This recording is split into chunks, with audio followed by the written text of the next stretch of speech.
Shares of Sprint and T-Mobile going to be down in the early part of the session, at least. This on a Reuters report citing the staff at the Department of Justice as against their plan to get together.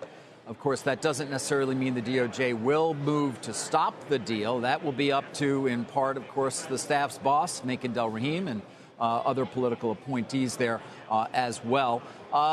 Incremental story here. It's not the first time that we've heard the staff was opposed, of course.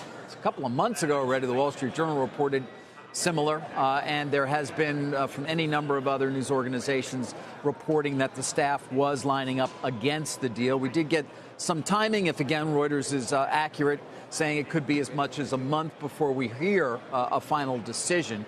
But much of it will be up to Makin Delrahim, of course. Man, we've spoken to a number of times here on the program.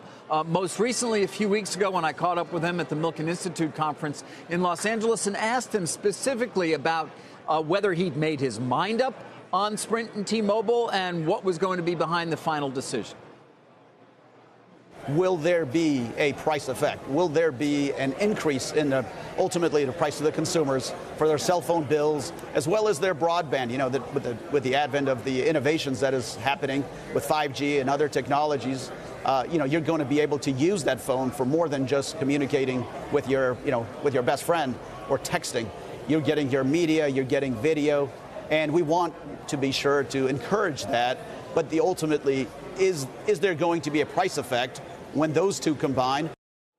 Really? That's what they're trying to figure out. Of course, we know both these stocks, in particular Sprint, soared on the news we got Monday that the FCC was supportive of the deal with certain conditions being met by the parties that the FCC wanted, that they felt was in the public interest. Well, David, I got to tell you, I've done a lot of work on this in the last 48 hours.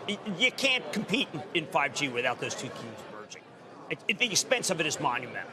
I mean, the more I look into it, the more the equipment, the antenna, the coordination, the infrastructure is mind-bogglingly expensive. So Lecture's onto something.